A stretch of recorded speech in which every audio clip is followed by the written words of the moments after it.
Hi everyone. Thanks for giving me the opportunity to present my thesis before an audience like this. And I hope it will contribute something to the discussions on culture, religion, and cities. Before getting into the presentation, the discussion here primarily rooted in the Indian context, and thus will have all the specificities attached. The premise of my paper start from the idea of India, a secular nation. Secularism here is of different genre where religion and the associated acts are celebrated, protected, and enjoyed irrespective of the differences. There were strains on this concept, and that leads to a scenario where religious spaces become more protected and sacred than shared. However, the real or bigger threat for religion in such a society, I perceive, is in the form of technology, tourism, and globalization, where the religiosity will be taken out from the space or place associated. When we look at this process of transformation or deterritorialization, where territorial differences of sense, spirit, and identity started deteriorating and creates otherwise similar spaces in our cities. Religion is an organized collection of beliefs, cultural systems, and worldviews that relates humanity to an order of existence, a method to understand the life and afterlife. This draw parallels to science, and thus we can call it as a science of life. Now, to understand the religion through a spectrum of built environment, it is necessary to understand the beliefs which is ultimately manifested into spaces of performances, rituals, and the way of living, creating a social order attached to the religion. This built environment is created around a sacred space, a keystone of the society, and an outer space around the sacred one where the idea of daily life is contested with the idea of afterlife. If we recognize the deterritorialization, the removal of cultural subjects and objects from a certain location and time emerges from the transformation of the society, such society that connects the sacred spaces to outer space will have two variants of transformation. Internal, when the core, the spiritual identity itself changes, happens more in the sacred space territory. The other one, the external, various political, economical, and technological catalysts of changes are in action, and this happens in the daily life territory. The transformation that we are talking about ultimately leads to the questioning of existence of identity. Mazumdar and Mazumdar studied the relationship between religion, identity, and sacred spaces and brought out an interesting observation that religion provides symbolic meaning to these otherwise similar spaces. If we further think about this symbolic meaning and identity of space, the spirit of the space or place comes forward and gives a clarity to the theological concepts that defines the identity and character of a place. Apart from identity that the religion defines, it is the spatial configuration that evolves out of it is more important. The medium that mold these spatial order are rituals. Rituals are the acts that makes the disciples aware about their membership in the society. The repetitive nature of rituals, the production and reproduction of social acts is needed to create and maintain the identity of a place. The important link between this religiosity and the city as a whole could be an additional layer of mysticism, the pursuit of communion with God through direct experience, intuition, instinct, or insight. Mysticism can be defined in this way. Then, the whole city will be manifested for this pursuit, where the spaces, sacred or social, forms the bricks evolved from the rituals that exerts the beliefs and renewing one's commitments. The whole hierarchical system is well defined by Amos Rappaport's model for levels of meaning in the built environment. Three levels he identified: higher one, the cosmological and supernatural symbolism coded in the city structure; middle level being the deliberate attempts made by humans; and low level describing how built environment interacts and channels with behavior and movement. The whole gamut of how ideas are transformed into spaces in cities should be read along with the levels of interpretation. Religion here brings an idea of life to its disciples, and to make an effective use of this, social systems framed by rituals and customs are created. Now, the defined social system manipulates spaces, which falls under the later two levels, and the idea of life and universe creates the first level. This meaning levels together forms identity of religious precincts, if not the cities. It is also important to understand that all these meanings will not be present to our naked eye, and the interpretation may vary for every other individual.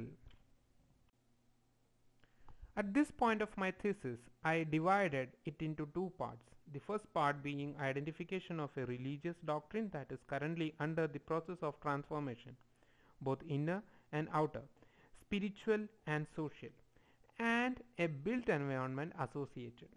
This part will further develop to understand the religiosity and define the religious precinct, as in the first objective listed.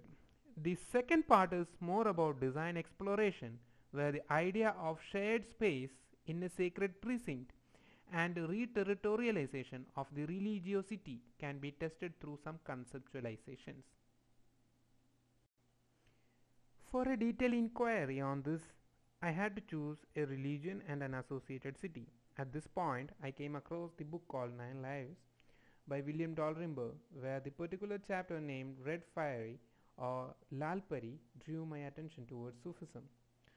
Sufism, a mystical dimension of Islam, is currently undergoing transformation, which has twofold: the inner conflicts between the Islam at large and the doctrine, and the outer conflict posed by the time and changing circumstances. So, a systematic study of tracing the Sufism, its history, the way it interpreted its principles in built forms, are examined with the help of various secondary resources before venturing into the actual site inquiries, a kind of preparation. Some of the generic yet interesting understandings were how the idea of inner self is transformed into a settlement pattern through the notion of a society, the way it differs from other religious spaces in similar contexts were also examined.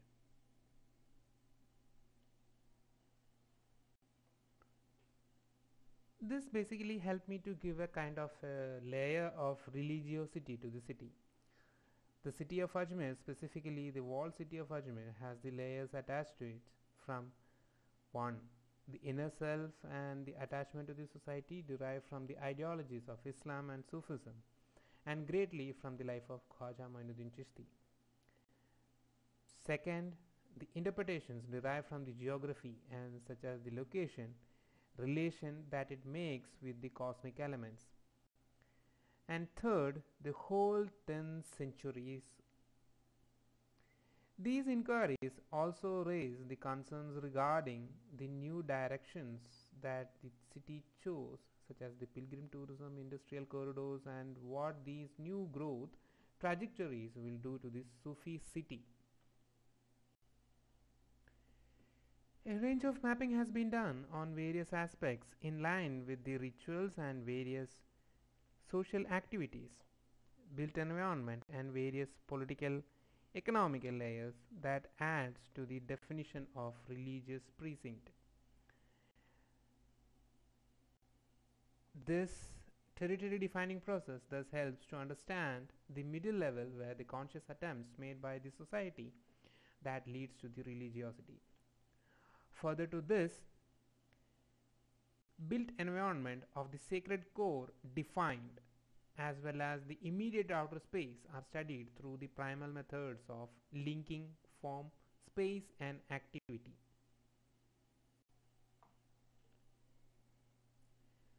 This study has two outcomes. One that leads to the issues which will guide the imagined future trajectory, which I will discuss as the design exploration. The second and most important one is here is marked as conclusion, a community based intervention. If we don't attach the community, don't recognize the community around it, the idea of sustaining the identity cannot be achieved. The social life is very deeply interweaved with the sacred core, yet it succeeded in developing a secular spaces around it through those bazaars, mohallas, and various activities. The sacred core itself becomes secular in character at times, yet it retains the aura. The boundaries here between the sacred space and secular space is somewhat blurred, but that doesn't help the idea of sustenance. Like the Sufism spreads from the inner self, the Sufisity needs to spread, and blurred vision of sacredness and secularness here will or may help in this.